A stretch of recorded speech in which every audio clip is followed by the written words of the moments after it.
Dangereux de trop faire voir à l'homme combien il est égal aux bêtes, sans lui montrer sa grandeur.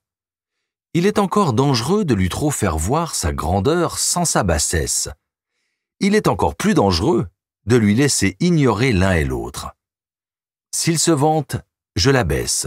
S'il s'abaisse, je le vante. Et le contredis toujours, jusqu'à ce qu'il comprenne qu'il est un monstre incompréhensible. Je propose de laisser tomber le monstre incompréhensible et de le remplacer par une créature imparfaite. Pour le reste, je garde tout de cette démonstration un peu rude, comme d'habitude avec le génial Pascal, et dont nous pouvons retenir ceci en matière d'estime de soi. 1. Beaucoup de grandeur et beaucoup de bassesse en chaque être humain. 2. Mieux vaut le savoir que l'ignorer. 3. Lutter contre chaque tentation de nous grandir ou nous abaisser. 4. Jusqu'à comprendre qu'il est inutile de se juger. Grandeur, bassesse. Acceptation.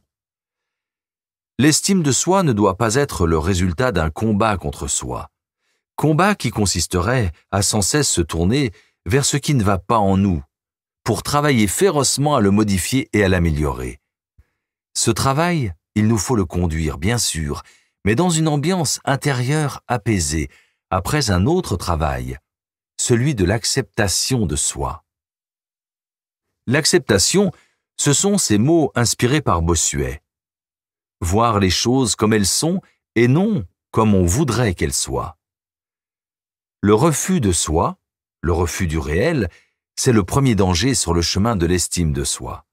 En psychologie, l'acceptation, ce n'est pas dire oui, c'est commencer par dire oui. Ce n'est pas tout à fait la même chose. Dire oui à son grand nez, à la pollution, à la méchanceté de certains humains. Oui, bien obligé, puisque c'est comme ça, c'est là. Ce n'est pas dire « c'est bien, mais c'est là ». L'acceptation, ce n'est pas l'approbation ni la soumission.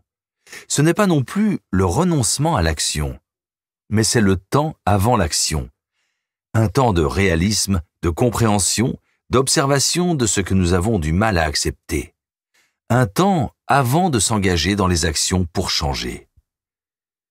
L'acceptation va à l'encontre de nos habitudes et de nos réflexes, puisqu'elle est la suspension du jugement.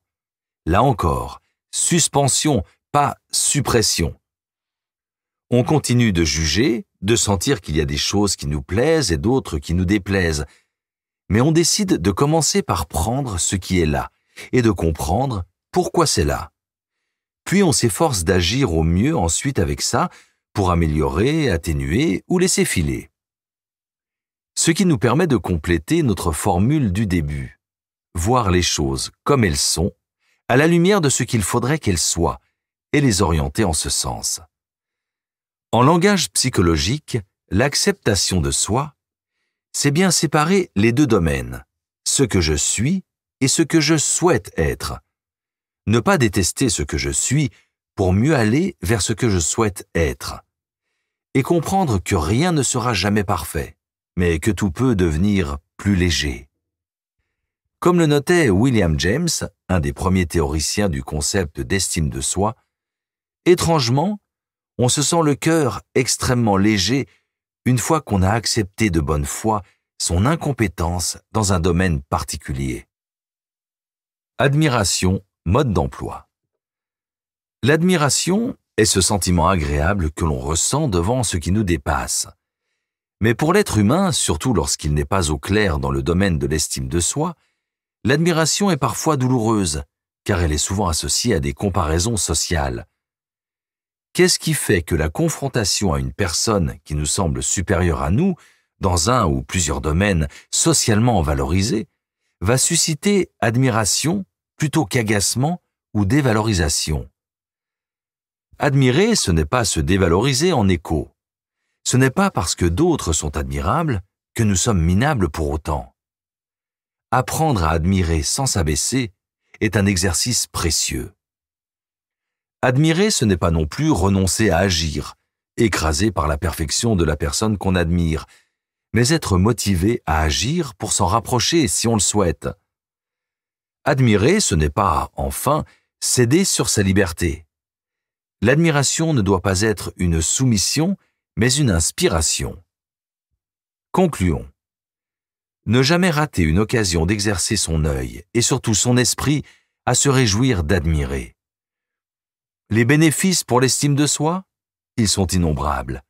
Disposer de modèles positifs, cultiver son humilité, muscler ses capacités d'inspiration, ressentir des émotions positives et les ressentir à l'infini, puisque ce qui étonne, étonne une fois, mais ce qui est admirable est de plus en plus admiré, selon le moraliste Joseph Joubert.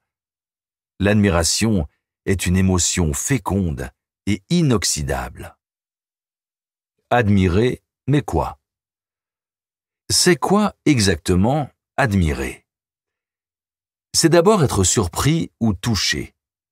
C'est ensuite reconnaître des qualités à un lieu, un objet, une personne. Et c'est enfin s'en réjouir, s'en trouver mieux, grandi, inspiré, plus heureux. Admirer, c'est facile pour des lieux ou des choses. Admirer un paysage, un bel objet ou une œuvre d'art, cela ne nous remet pas en question. Mais c'est parfois plus difficile entre humains. D'un côté, admirer quelqu'un, ça peut nous réjouir sincèrement, sans arrière-pensée.